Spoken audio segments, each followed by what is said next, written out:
So what are we going to be doing today? We're going to be doing a review for our second test, and then we'll be taking a quiz. We'll cover chapters 6 and 7, just the basic things from 6 and 7. Make sure your calculator is with you. There might be some short calculations involved with the quiz. And of course, test number 2 will be on Wednesday, covering chapters 6 and 7. All right.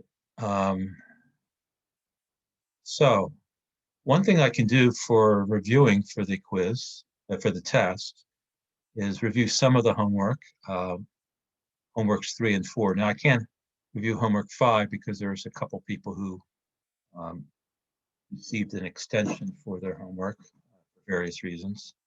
So I can't obviously show the solutions for that homework because it would have an unfair advantage over everybody else who have not completed it. So please understand that. I will go over some of the things that will be in from the normal distribution, the types of things that you need to know.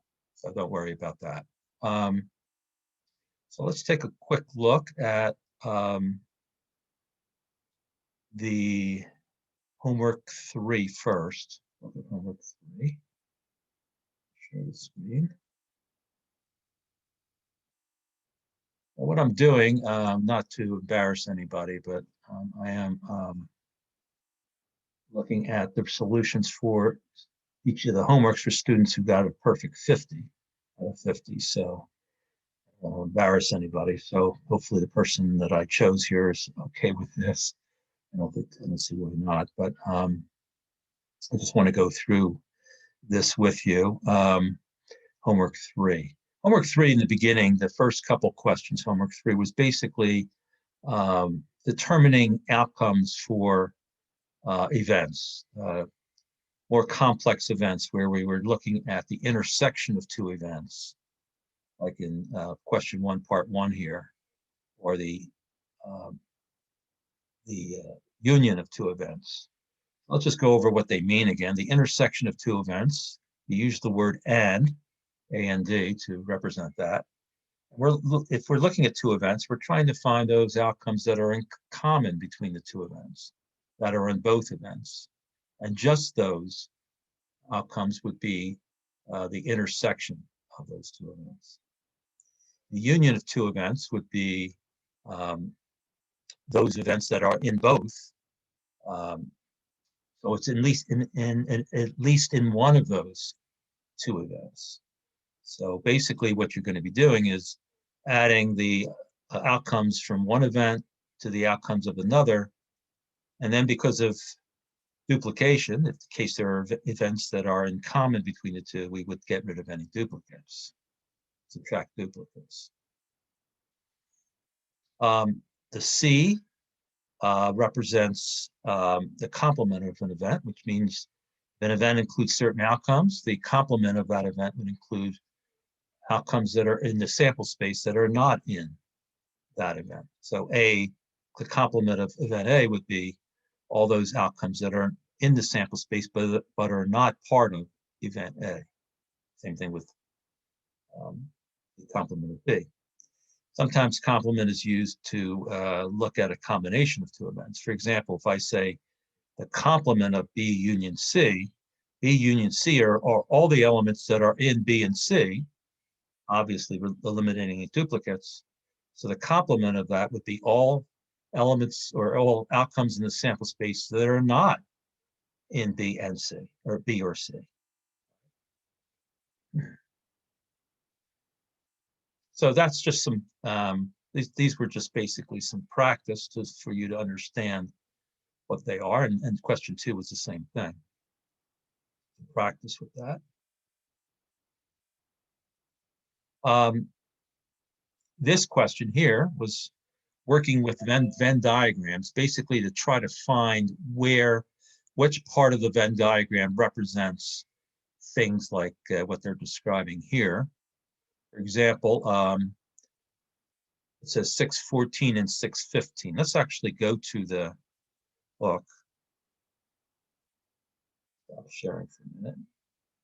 And we're going to take a look at the actual textbook, ebook. Let's see here. 1 second. Let me highlight it. I should be able to see it. There it is.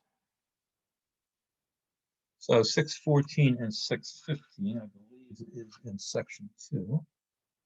Let's go to the exercises. No, section 3. Section 3. See if it's here. Nope. I guess it's in section 1. Let's go back.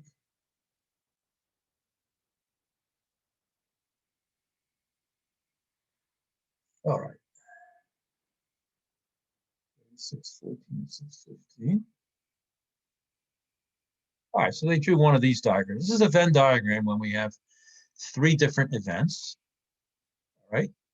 And this has to do with a construction firm working on power plants at 3 sites. And this firm can work on more than one at the same time. That's why these circles are intersecting. So the entire circle E1 represents that the plant at site 1 is completed by the contract date. So all of this, the whole circle represents that. Notice it includes the possibility that site 2 was completed also, and also site 3. All right. So don't notice the full circle here includes other possible sites also. Same thing with E2. That's E2 site is completed by the contract date, which could include E1 or E3 or both. And then the circle E3 represents plant that site 3 is completed by the contract date. All right. Now, what are the different parts of this circle represent? Well, if I asked what's the event of at least one of the sites being completed by the contract date, that means either 1, 2, or all 3 are completed by the contract date. That's would be these 3 circles. All 3 circles would be shaded in there. So it would be represented by E1 union E2 union E3. That would be inside here. Now, you might say, well, what's the event that none of them get completed by the contract date? That would be the complement of E1 union E2 union E3. That would be the complement of that. It would be outside of these 3 circles, inside the box. The box represents the sample space. So anything that's outside of those 3 events, so you would say neither E1 nor E2 nor E3 were completed by the contract date. That would be outside of the 3 circles inside the box. So it would be in here somewhere in this empty space inside the box. If we wanted to know the event that only one of the sites were completed by the contract date, in other words, just one of them, then it would be E1 only plus E2 only plus E3 only. And where is E1 only? It would be the area in E1 that's outside of the intersections with E2 and E3. So it would be in this area here, just in this area. So E1 only would be in here. E2 only would be here. E3 only would be here. Just the area in those circles that are outside of the intersections with the other sites. Okay. What if I was interested in only 2 sites being completed by the contract date? Not 3, but only 2. Well, if we were looking at E1 and E2 being completed only by the contract date, that means that E3 was not. So the intersection between E1 and E2 includes this whole area here. And but if we're not including E3, then we're excluding the little area in the middle. So this area between the 2, that does not include the area in the middle, would be E1 and E2 only. E2 and E3 only would be this area right in here, not including E1. So that would also exclude the area in the middle. And then if E1 and E3 only were included, that would be this area right here, not including the one in the middle. So the sum of these three areas, this area, and this area, would be the event of two sites being completed, only two sites, not a third site, just the sum of those two events. One in the middle here represents all three sites being completed by the contract date. That would be all three of them. That would be E1 intersect E2 intersect E3. Now, if we count the number of areas inside these three circles, all right, the one only areas plus the two only areas plus the three together areas, there's 7 areas in here. There are actually 8 areas because the area outside of the circles also is counted, which would be the event that none of those 3 were completed by the contract date. So there are actually 8 areas. So if you use a Venn diagram to do one of these problems, and you want to put numbers in here, make sure you have 8 numbers that you're putting in. The 7 numbers inside the circles plus the 8th one outside of the 3 circles. Any questions about that? Because we're going to show you a problem in the homework that uses this sort of idea, that there are 8 areas in here inside the box when you have these 3 events that are intersecting. All right. So at least one plan is completed by the contract date. That would be all 3 circles. Everything inside these 3 circles, that means all 7 areas, is A. All plans are completed by contract date. That's the area in the middle here, this little area in the middle. None of the plans are completed by the contract date. That would be outside of the 3 circles. All right. And then I think in 615 they have some other examples here. Only the plan at site 1 is completed by the contract date. That would be the area in E1 only, not these 3 other little areas inside E1, just this area here. That's contract, that's a site 1 only. Exactly one of the 3 plans, I showed you that before. That would be the sum of E1 only plus E2 only plus E3 only. Third one, either the plant at site 1 or both of the other plants are completed by the contract date.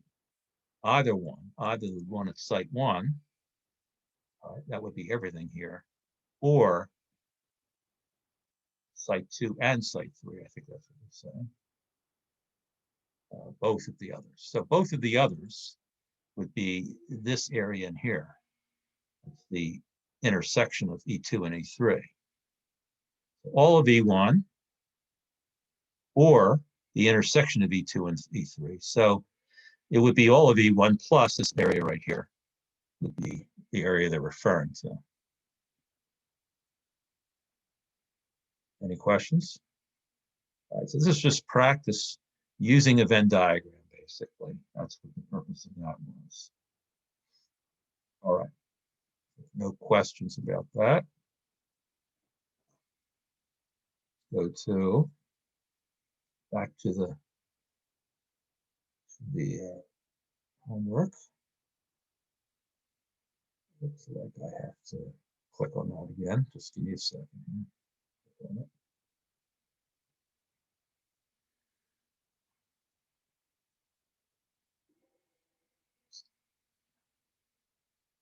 There we go. Try it again.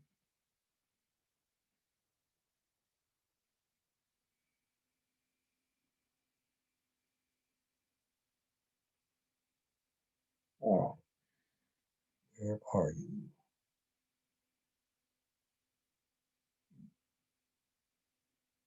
Oh, here it is. All right. Now,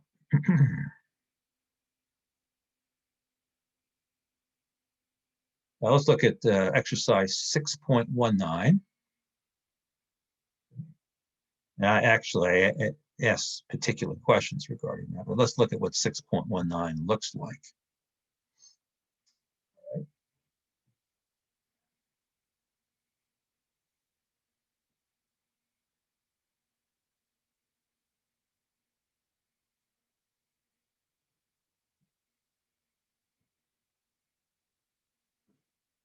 Okay.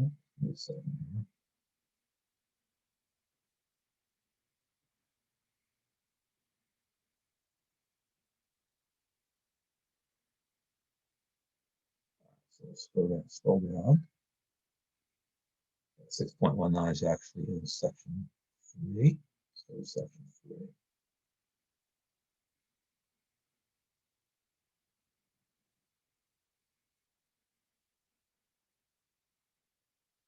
There we go. So, oops. All right, so they give you one of these tables. This is a probability distribution table, discrete one, right?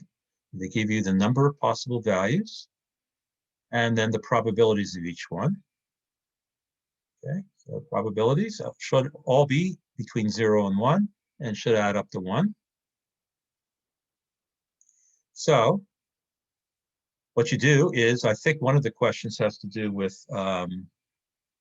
just take a look at those again. The questions will.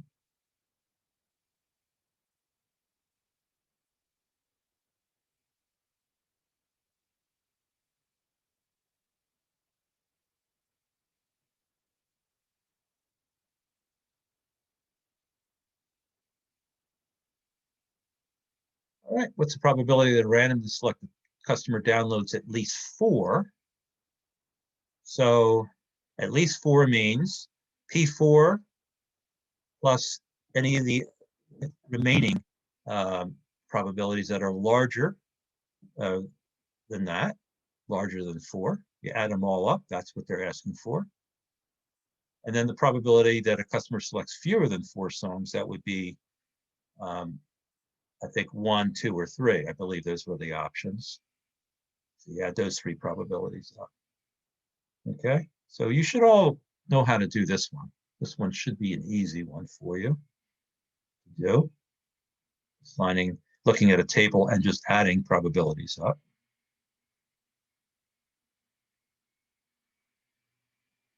All right. And this one here has to do with, I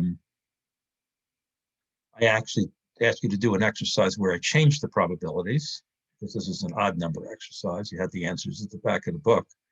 I changed the probabilities to make it another probability distribution and asked you to calculate certain probabilities. Now, let's take a look at what probabilities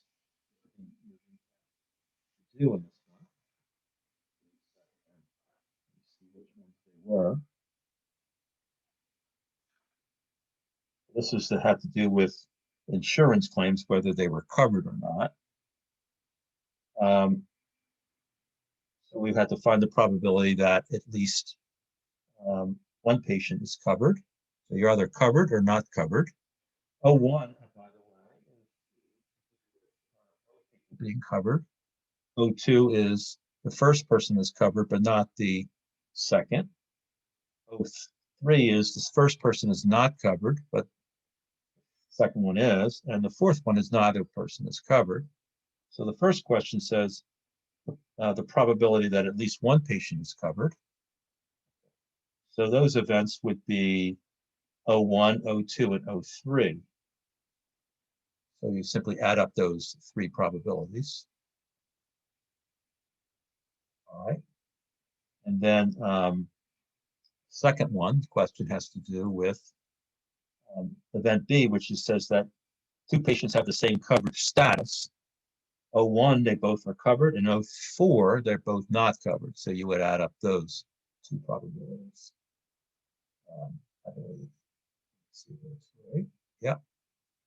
Add up those 6.68 and 0.04, you get 0.72. Again, these are basic type problems. It's basically testing if you knew some of the rules of probability, right? The rules of probability. Knowing how to list events, list outcomes, making sure that all the events add up, all the probabilities add up to 1, which they do in this case, right? They do. And then simply adding up mutually exclusive probabilities. That's what we do in this case here. So you can simply add the probabilities together if they're mutually exclusive. This one has to do with 6.39. This was in section 6.4. So this is a conditional probability problem, or section, conditional probabilities. So So number 39, let me just take a quick look at it. Show it to you. Looks like this is a table also, so let's take a look at it.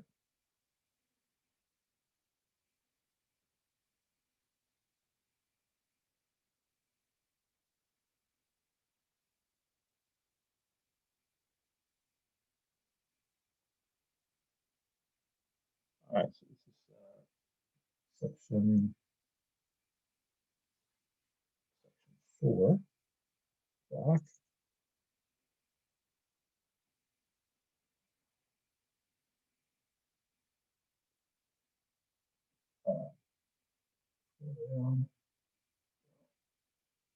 This is number 39. So here's our table. Whoops, there it is. Simple, the simplest type table you can see, 2 by 2. And you have 2 different age groups, and basically whether a person has at least 1 tattoo or no tattoo, and the numbers in here are just the counts. There's no totals here, so if we totaled the number of people who had at least 1 tattoo, we would add up 18 and 6, which would give us 24. Number of people with no tattoos would be 76. Wanted to know the number of people in the study who were ages 18 to 29, we would add 18 and 32, which is 50. And the number of people ages 30 to 50 also adds up to 50. So there's 100 people in this study altogether. And so we wanted to know, I think I had my own probabilities here, or my own problems. Once again, back to the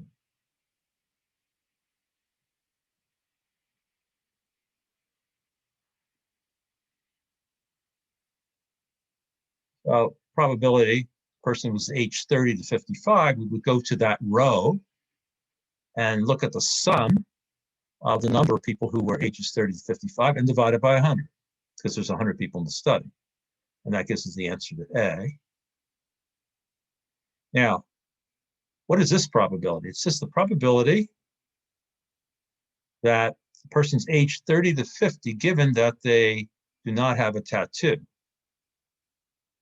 All right. So we know that whoever we're selecting does not have a tattoo.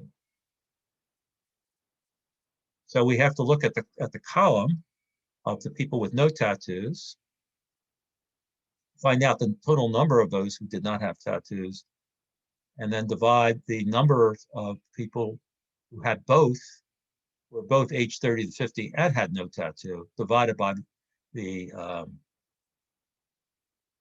number of people who did not have tattoos. That would give us the answer.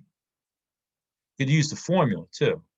Formula says that for conditional probability that this event, age 30 to 50, given the event of no tattoos, is equal to the event of both of them together. All right. Probability of age 30 and 50 and not having no tattoo divided by the probability of no tattoos. You get the same answer by doing that. All right. Now, here they're asking about independence. Notice that the first probability and the second probability are both asking about probabilities of somebody, and actually I made a mistake here, didn't I? I should have said, I don't know if it was 30 to 50 or 30 to 55. There's a little mistake here, but it's supposed to be the same number, 50 or 55. 50. So this, sorry about that. I'm sure you caught it, but it should say 30 to 55 here, or 30 to 50. Anyway, the probabilities are going to be the same, except this is not conditional on anything. The first probability, the second one is. Now, if the two probabilities are equal to each other, that means the knowledge that the person had no tattoo did not change the probability of a person being age 30 to 55 or age 30 to 50. But in this case, the two probabilities are different. If they're different, that means the knowledge that they did not have tattoos did change the probability, which means the answer to 3 is that they are dependent on one another. They're not independent.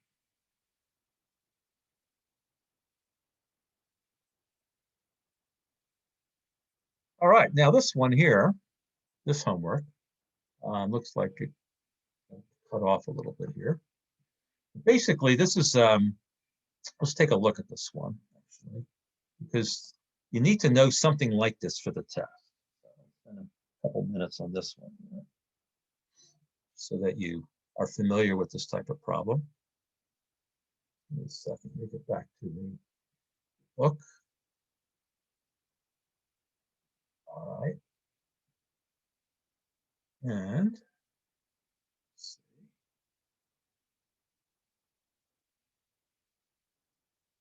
In a second, see if I can find that one.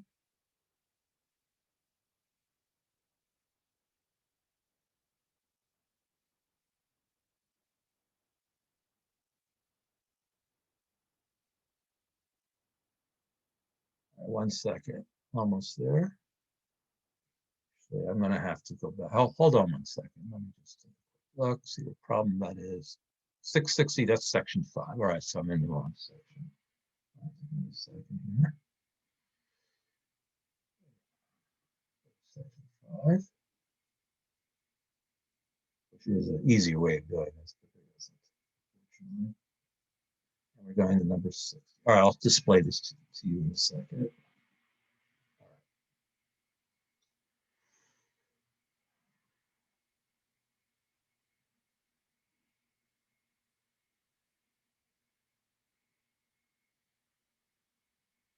All right, so let's go over this problem because, as I said, there's something like this on the test. So I would obviously, giving you a hint here, put some attention on this, but I've changed it up a little bit, so I'm going to tell you how I changed it up. Basically, this is some sort of mechanical system or something where there's components, all right? And it's a parallel system, meaning there's two subsystems that are in parallel to each other, and this whole thing is an overall system. You know, any of you have taken any classes, maybe in electricity or anything, might know, be familiar with something that looks like this. So suppose we have the idea that this overall system has to work, obviously, for the machine to work. And then there's some information about each of these subsystems. So each component has a probability of it working according to this problem. Now, I changed it up a little bit.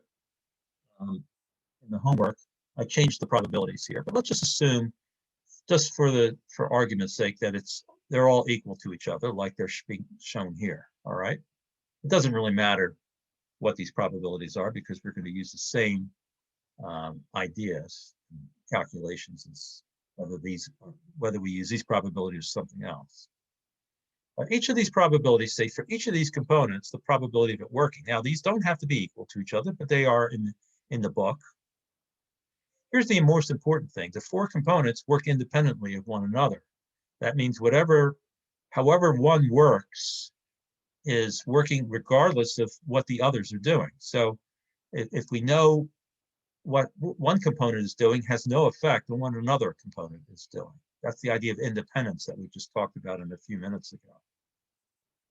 Now here's the information they're giving. For each subsystem, for the subsystem to work, both components have to work. So for subsystem 1 here, this one here with where it says the 1 and the 2 here, these are the components of subsystem 1.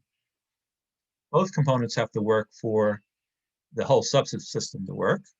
And the same thing for subsystem 2, the components 3 and 4. So if I was going to say, what's the probability that subsystem 1 works? It's the product of these two probabilities. Probability that 1 works times the probability 2 works. And why can I do that? Because I'm saying the probability that they both have to work for the subsystem to work. All right, when I say both have to work, the word both means and. So we multiply. And because these are independent, we simply multiply their probabilities. 0.9 times 0.9, 0.81. And we multiply 0.9 squared, that's 0.81. That's the probability subsystem 1 works. And then 0.81 is the probability subsystem 2 works.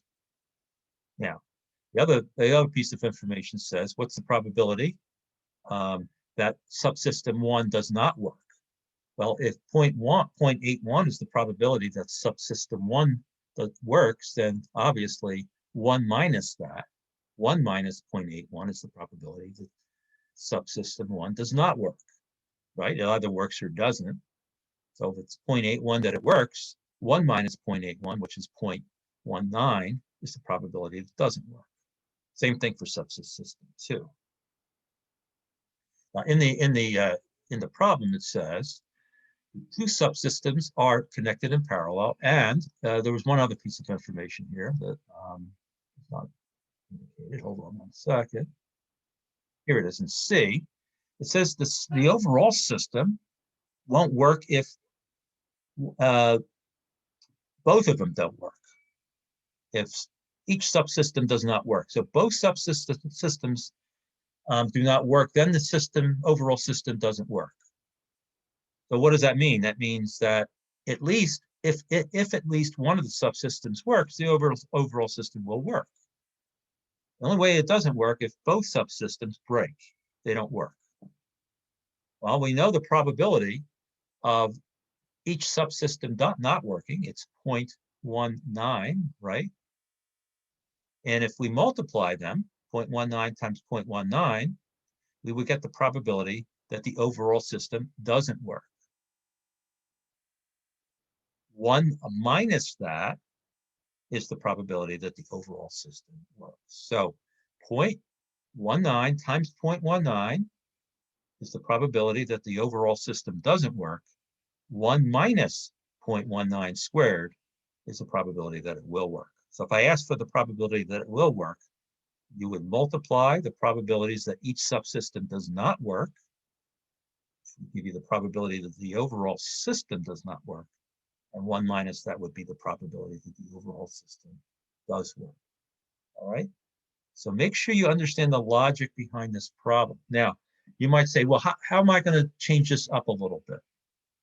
Well, there is a problem that's mentioned in the book, and I won't go into it too much because I'm using it as a basis for the problem in the test. But what I'm basically saying is, instead of giving you these individual probabilities, what if I say that each of the components, for it to work over a certain time period, is normally distributed. All right. So let's say I'm saying, let's say each component has an average lifespan of 10 hours. All right. Let's assume it has an average lifespan of 10 hours and a standard deviation of 2 hours. So I'm saying each component, its time that it works or lasts, right? The time it lasts is normally distributed with a mean of 10 hours and a standard deviation of 2 hours. Let's just use those numbers, all right? 10 hours and 2 hours. And so what if I ask, what is the probability, given the same information I'm showing here, but instead of having the 0.9 and 0.9, 0.9, 0.9, I'm giving you, I'm saying that each component is normally distributed with an average lifespan of 10 hours, standard deviation 2 hours. What if I ask the following question? What is the probability that the overall system lasts at least 8 hours? 8 hours. Okay. So how would you do that problem? Now, I'm going to show you how to do it with the calculator. Follow along closely, okay? And that way, when you get to this problem on the test, the numbers are going to be different, the words are going to be slightly different, but it'll be a very similar type of question. All right, so how do we do it? So I'm going to now go to the calculator. Okay.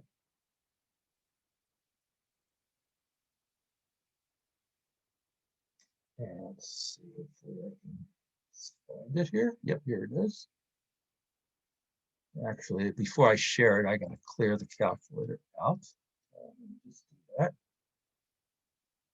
All right, and just go to, just give me a second here and just make sure everything is cleared out here. Let me clear all this out. I'm just going to put in some general numbers here.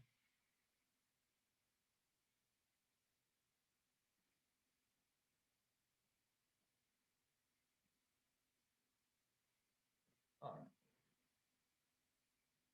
So this should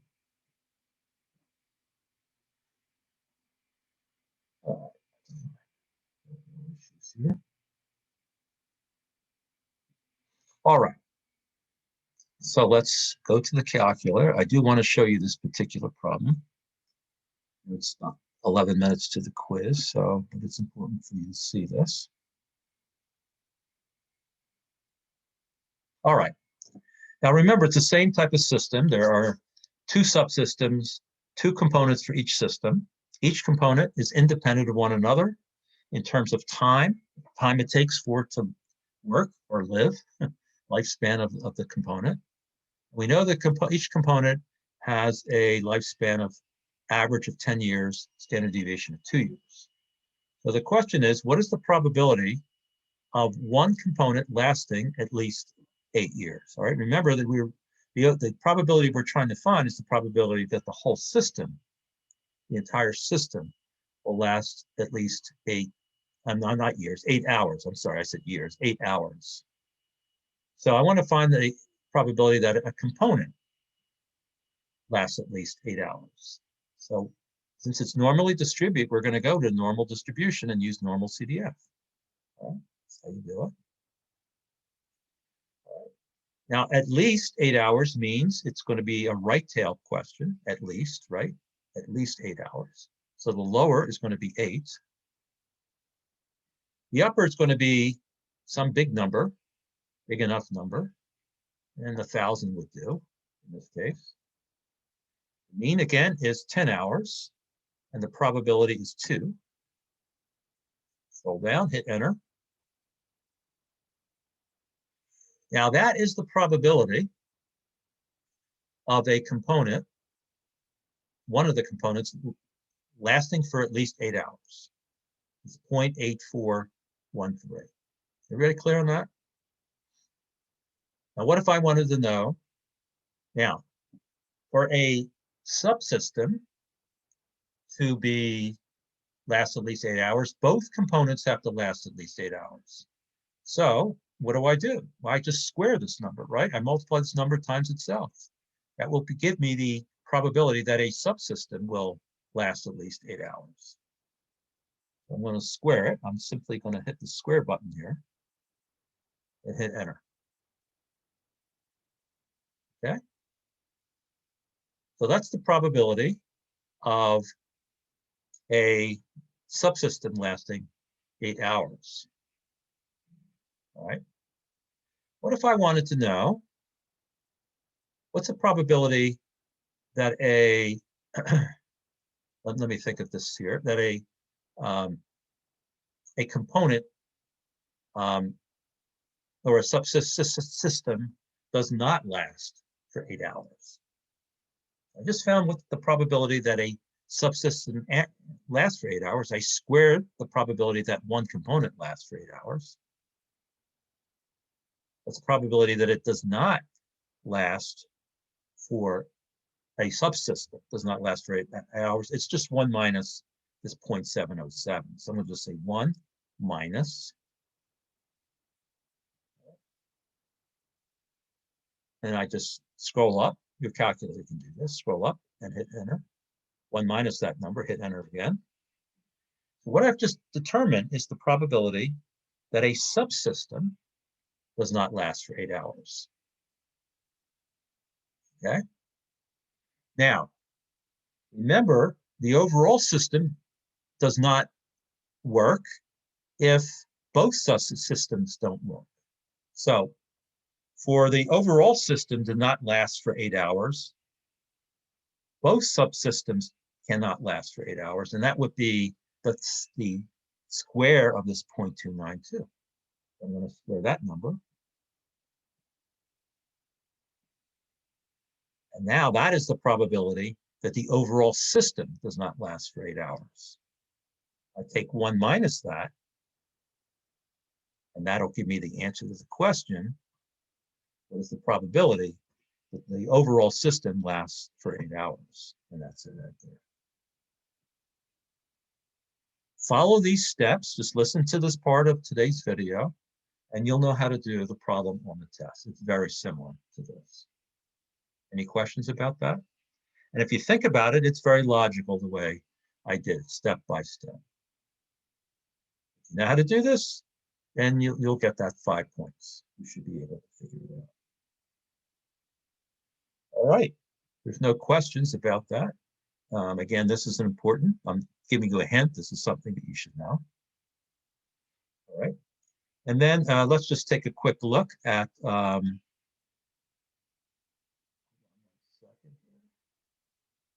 see if there's anything else in that chapter 6 that you need to know. Obviously, I think we covered quite a bit of chapter 6 so far. Any questions about chapter 6? Anything that you may want to know about chapter 6?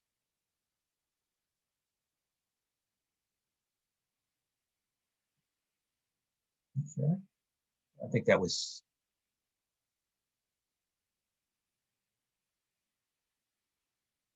Yeah, and then of course is the I have to show you this one. Let me show you this one. 675. This is in section 6.6.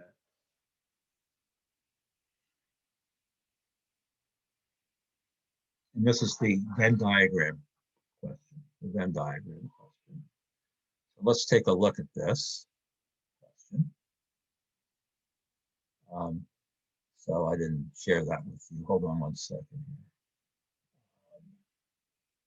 Go to the actual problem.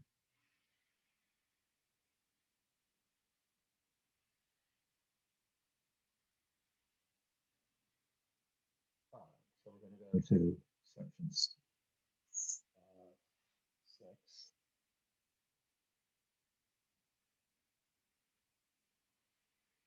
And we go to number 75. So this is another one.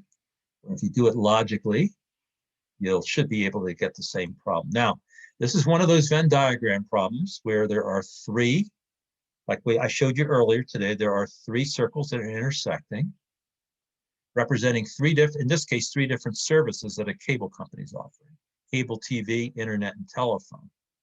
So they're going to give you percentages for each one of those. That represents each of those three circles.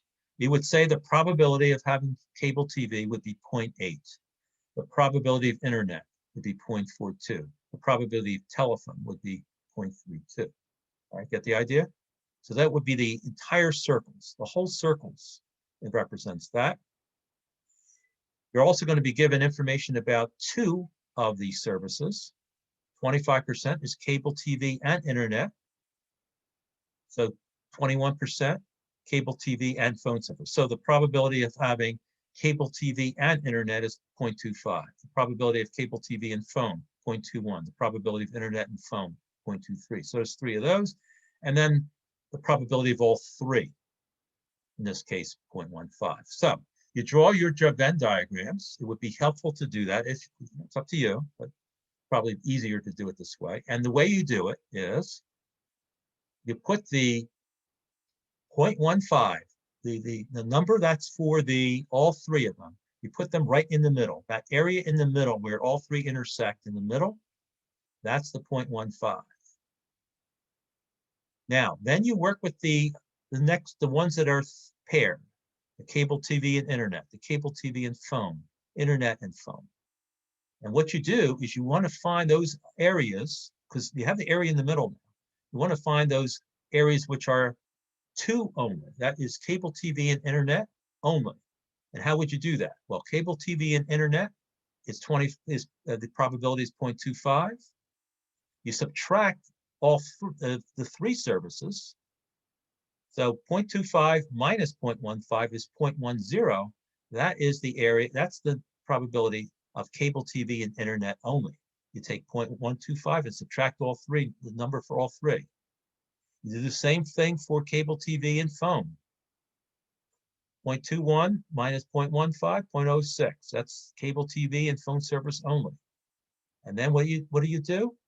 0.23 minus 0.15, that gives you internet and phone service only. All right. So you have the number in the middle. You have these numbers minus 0.15. So now we have four of those areas in the middle, and then there's three left, which is cable TV only, internet only, telephone only. How do you find those numbers? You take 0.18 and you subtract all the areas that are inside the cable TV service that are intersecting with the other two services. You subtract those and you get cable TV only. Same thing with internet only, customer only. And now you'll have all 7 areas. How do you find the 8th area, which is outside of the 3? You add up all 7 areas, all the percentages, and subtract it from 1 if they're in decimals, or subtract it from 100 if you're adding up percentages. That gives you the remaining outside of the 3 circles. Now, in this problem, as you know, there was no area, at least in the book here, this problem here, there was no area outside of the 3 circles. Now, I think in the homework, I changed it so that there was an area outside of the 3 circles. So please don't assume that the probability outside of the 3 circles is 0. It may not be. So you're going to run into something similar to this on the test also, problem just like this. And again, work it out with a Venn diagram. Now, it's 1:21. You should be able to finish the quiz, but if you need extra time at the end, I will give you extra time. It's about all I can cover today for the review for the test, but I wanted to go over the more complicated questions that may be on the test. The normal probability questions are going to be very similar to what you see on the homework. So hopefully, I think they're pretty similar. And then the binomial also. So you need to know the binomial. You need to know the normal distribution. Know all those. In chapter 7, you need to know how to find the mean and standard deviation, as I showed with the calculator. Remember, the mean and standard deviation of a discrete probability distribution. I showed you how to do that with a calculator. Make sure you know how to do that. You should also know the mean and standard deviation of a binomial distribution. There's formulas for that. Make sure you know where to find them in your book. And then know how to do the normal distribution, both problems where you find probabilities and then the inverse, where you are given the area of probability and you need to find the values. I've gone over quite a few examples of those also. All right. So it's 1:22. Again, if you need a couple minutes at the end, I'll tack on a couple minutes for the quiz, but your video should be on for the quiz. Please turn your videos on. You can start the quiz now. Give me a thumbs up if you see it. Yes? All right, good. All right. Let me know if there's any issues. If you send me a message through the chat. All right, thanks.